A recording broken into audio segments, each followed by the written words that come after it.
ବିରକ୍ତ ପ୍ରକାଶ କରେ। ମୁଁ ଜଣେ କହିଲି ମଝି ଆସିବି। ଆସିଲା ପରେ ବଢ଼େ ଭୁଟାନ ଦେଇଛି ସେ ଆଖୁ ଗୁଡ଼ କେମିତି ଇଏ କରନ୍ତି ସେମିତି ଗୁଡ଼ା ଇଏ କରୁଥିଲେ। ତାକୁ ମୁଁ କହିଲି ବାପା ଏ ଭଲ କୁଣ୍ଡ ହୁଏନି, ତାକୁ ଟିକେ ସଂକୀର୍ଣ୍ଣ କର। ଆର ବର୍ଷ ତାକୁ ସଂକୀର୍ଣ୍ଣ କଲେ ସାଇଜ୍ରେ ଟିକେ ମାଟି କୁଣ୍ଡା ଦେଇକି କଲେ। ସେ ସମୟରେ ଲୁଇ ଲୁଆ କେବଳ ସାରିଆ ଆଣିକି ଏଠି ଛାମୁଣ୍ଡିଆ ଚାଲୁଟା ଏପଟଟା କାଟିକି ଫଜୁଲ ଗାଡ଼ି ସବୁ କରୁଥିଲେ ପଡ଼ିଲା ଲୁଇ ଲୁଆ ଦେଇକି। କିନ୍ତୁ ସେ ସମୟରେ ବି ଶ୍ରଦ୍ଧାଟା ବେଶୀ ଥିଲା ନଥିଲା। ତାପରେ କ୍ରମେ କ୍ରମେ ଆମର ଏ ଅଞ୍ଚଳର ସବୁ ଗାଁର ଏଠି ଆମର ସାହାଯ୍ୟ ରୋହିତ ବାବୁ ତାଙ୍କ ବାପା ବି ଥିଲେ। ଏଠି ଲେଞ୍ଜେର ଡମୁର ଦୁଇ ଭାଇ ବି ଥିଲେ। ଆଉ ଗୌରୀର ସେ ଭାଗୀରଥୀ ସେ ଆଉ ହଁ ସେ ନାମ ଭୁଲି ଯାଉଛି। ଅନେକ ଯଦି ଅନେକ ଭଦ୍ର ଲୋକ ସବୁ ଗାଁର ସମସ୍ତେ କିନ୍ତୁ ସୁନ୍ଦର ଭାବରେ ଯାକ ଚାଲୁ ହେଲା। ମଝିରେ ନାଟ ତ୍ରୁଟି ମଧ୍ୟ ହେଲା, ପ୍ରସାଦର ବ୍ୟବସ୍ଥା ହେଉନଥିଲା। ମୋତେ ଟିକେ ଭାରି ଦୁଃଖ ଲାଗେ। ଅନେକ ଲୋକ ଅଖିଆ ଏଠି ପଡ଼ିଯାଆନ୍ତି।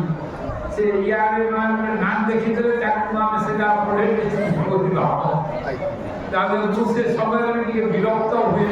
ଫେରେ ବାବୁ ପ୍ରସାଦ ଟିକେ କର, ଏଇଟା ପ୍ରସାଦଟା ହିଁ ବଡ଼ କଥା ବୋଲି କହେ। ଏମିତି ହେଇକି ଏଇଟା କ୍ରମେ କ୍ରମେ ଯତ୍ନଟା ଚାଲୁ ରହିଲା। ବଡ଼ ସମାରୋହରେ ସେ ସମୟରେ ଝିଲା ସୁନ୍ଦର ଥିଲେ। ବାବା କହିଲୁ ଭଲ ମିଷ୍ଟାନ୍ନ ହଉ, ଖାଇବା ଆନନ୍ଦ କରି ହଉ, ତାକୁ କହିବା ତାଙ୍କ ପାଇଁ ବ୍ୟବସ୍ଥା କରିଥିଲେ। ସେ ଯାହା ବି ହଉ ଯଜ୍ଞଟାକ କ୍ରମେ କ୍ରମେ ବଢ଼ି ଚାଲିଲା। ତାପରେ 8-10 ଗାଁ ଯେଟା ଥିଲା ରୋହିତ ବାବୁଙ୍କୁ କହିଲେ ବାପା ଟିକେ ଚେଷ୍ଟା କରୁନା, ଉଦ୍ୟମ କରୁନା। ସେ ତା ଆଗରୁ ରମାଜୀ ଛୋଟଲାଲ ଚୌଧୁରୀ ଏଠି ଗୋଟେ ମଣ୍ଡପ କରିବା ପାଇଁ ପ୍ରସ୍ତାବ ଦେଲେ। ନିରାଳମ ଦାସ ମଧ୍ୟ ଥିଲେ। ସେ କହିଲେ 21 ଚଳନା 21 ଚଳନା ହବ ବୋଲି କହିଲେ। ତାହେଲେ କପଡ଼ା କଲେ ଏତେ ଛାଇଆ ସବୁଥିଲା। ସେ ରାଗିଲୁ ଗାଁରେ ସଂକ୍ରାନ୍ତି ହେଉଛି ଆସିଲେ ସେ ସମୟରେ ପଇସା ଦେଲେ। ଅଞ୍ଚଳ ମଧ୍ୟ ସବୁ ଗାଁରୁ ବନ୍ଧେ ସେ ମଣ୍ଡପଟା ହେଲା। ତାପରେ ଦ୍ୱିତୀୟତଃ ଏଇ ଜଗମଣ୍ଡପ ଯୋଉଠି ଆମେ ବର୍ତ୍ତମାନ ବସିଥାଏ ୟାକୁ ରୋହିତ ବାବୁ ସବୁ ଲୋକଙ୍କୁ ଡାକିକରି ସବୁଆଡ଼ୁ ହେଇକରି ସମସ୍ତଙ୍କୁ ଧରିକି 2-5 ଜଣ ଭଦ୍ର ଲୋକଙ୍କୁ ଧରିକିରି ଯାହା ବି ହେଉ ଆଜି ଭବ୍ୟ ମଣ୍ଡପଟା ସୁନ୍ଦର ଭାବରେ ନିର୍ମାଣ ହେଇଛି। ହୁଏତ ଟିକେ ଅଧେ କୋଉଠି କ'ଣ ଟିକେ ରହିଯାଇଛି। ତାହେଲେ କ୍ରମେ ପାଣିର ମଧ୍ୟ ବ୍ୟବସ୍ଥା ନଥିଲା। ଯାହା ବି ହଉ ମୁଁ ଯାହା ମନେ ପଡ଼ୁଛି ବୋଧେ ସୌଭାଗ୍ୟ ବାବୁଙ୍କର ସମୟରେ ପାତାଳ ରୋଡ଼ଟା ହେଲା, ପାଣିର ବ୍ୟବସ୍ଥା ହେଲା। ଅନେକ ଲୋକ ଆସିକିରି ଅନେକ ସହଯୋଗ ମାନଙ୍କୁ ଶୀତବାବୁ ଆଗ ବିଗୁଡ଼ାବାବୁ ସ୍ୱାତନ୍ତ୍ରିତ କରୁଥିଲେ।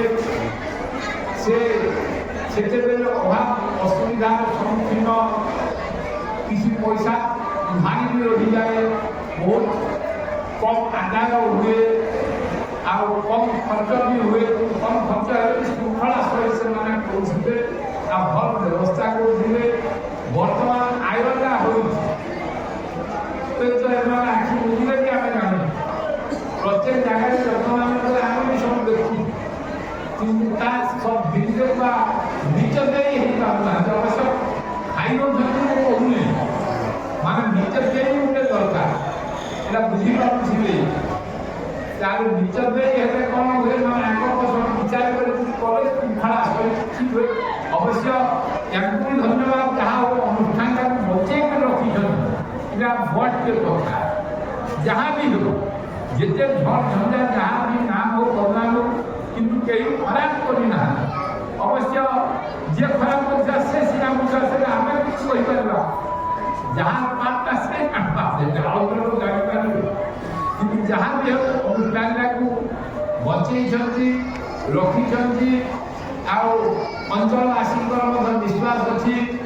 ମଝିରେ ମୁଁ ଆସିବା ଲାଗି ନାଁରେ ହେଉଥିଲି, ଅଞ୍ଚଳବାସୀଙ୍କର ଦରଖାସ୍ତ ଲେଖିକି ସବୁ ଦସ୍ତଖତ କରି ଲମ୍ବା ଚଉଡ଼ା କରିକି ଦେଇଥିଲେ। ସେଦିନରୁ ମୁଁ ଆଗ ଚାଲିକି ଆସୁଛି, ଆଉ ସେ ସମୟରେ ମୋର ଫ୍ରି ଥିଲା। ଏବେ କ'ଣ ହେଉଛି ସେ ଅଞ୍ଚଳରେ କେତେ ଜାଗା ବନ୍ଦ କରିକି ଯାଇଛି।